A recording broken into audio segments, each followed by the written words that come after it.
before the break, we discussed Atletico Madrid's new signings and whether or not they'll be able to compete with Barcelona and Real Madrid. We move on to talk about the bronze medal matchup between Morocco and Egypt. Morocco were able to destroy Egypt to win their first ever medal in the men's Olympic soccer games. They were able to get it done by defeating Egypt 6-0. 6-0 defeat for Egypt. And it was a rout, and honestly, it was a deserved result. And Morocco, they have been much better than Egypt at this tournament. Egypt has had a good tournament, finishing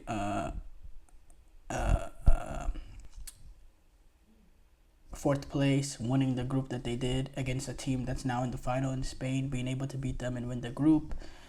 But if you look at the total football played, game in, game out, Morocco has played much better football. Morocco has been much more exciting. Morocco has been more supported at this Olympic Games, and you saw that in the bronze medal matchup. They're completely red, and they're both red, but you know what I mean. Really ruckus when Morocco scored in the full-time whistle. But yes, Sofiane Rahimi, he was able to score 2 goals as he puts his goal tally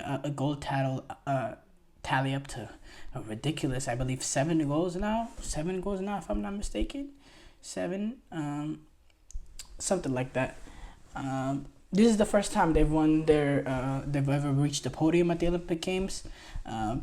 Besides Sofiane Rahimi, Abdi Azalzouli, you know him if you're a Barcelona fan, came up the ranks at Barcelona, you know him. Abdi Azalzouli was able to score. Bilal El Khounous, Akram Nakash, and Akraf Hakimi was also able to get his second goal actually of this tournament today. Absolutely sublime free kick. I mean, it was a sensational free kick from that sort of distance. It's not shooting range.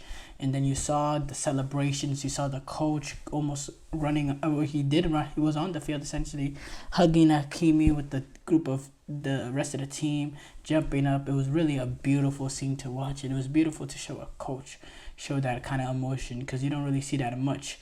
Rahimi actually has 8 goals at these Olympic Games, which is the most in the tournament, and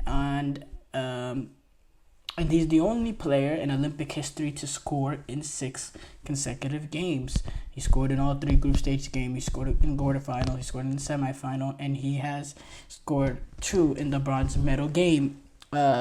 And he's really, that's what you're expecting. That sort of performance, that sort of consistency, that sort of statistics is what you expect of an overage player playing in. That's why I put high emphasis on the overage players in terms of determining their performances, especially when I was critical of the likes of Georgi Mihailovic and Miles Robinson and Walker Zimmerman a little bit to an extent, but way more so with the rest of the two. Because you hold these overage players to higher expectation. Because when you are an overage player, you're expected to dominate a U23. And what he did is dominate this tournament. He was a nightmare for center halves to deal with. He was clinical with his opportunities. He was 100% from the penalty spot. I believe he had 4 penalties, high pressurized penalties as well. That's what you want from a striker. Egypt, they finished 3rd. This is the 4th time actually. This is the 3rd time that they finished. No, Egypt finished 4th.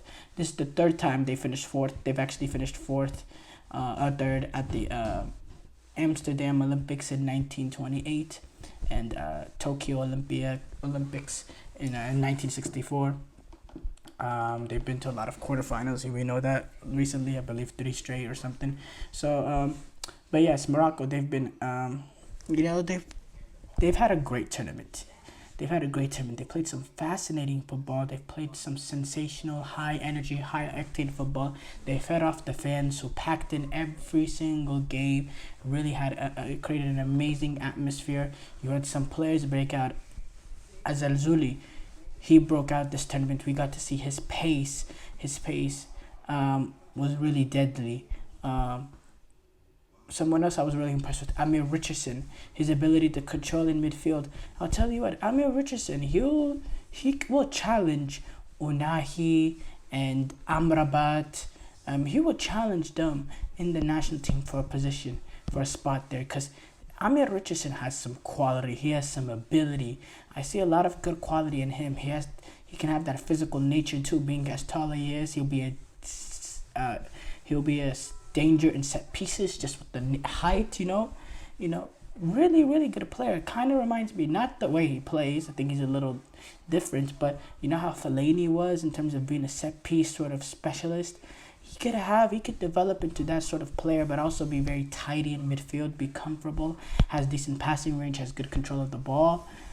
Really a great addition to Morocco, being able to convince him not only to fight off the U.S., who he is eligible for through his dad, who actually is, his dad is actually, which I just figured this out recently, his dad is Michael Ray Richardson, former Brooklyn Nets and former Brooklyn Nets and New York Knicks player.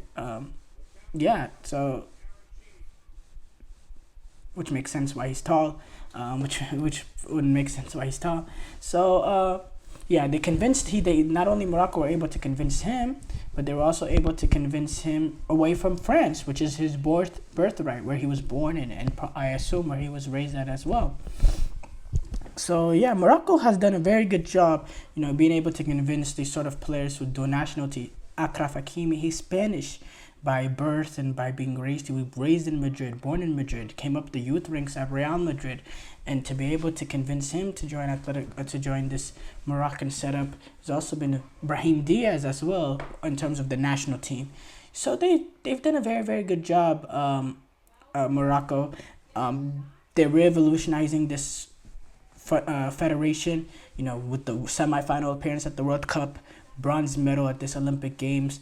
A few years or 10 years ago or so, Morocco started putting more emphasis in the youth team, in the youth setup, developing not only the players but also the coaches, the football education, and they've made that a very big deal in terms of development, which I think of a lot of African countries can get that right in terms of not just looking at the first team in terms of seeing how good the team is or not and what we need to do or not just looking at the first team, but setting up a foundation for the youth coming up, giving them futsal pitches and this and this and this and that, so that they can develop the technical ability young, and you can also create a sort of nature that they have to them in terms of, when you get taught something young, it gets embedded in you.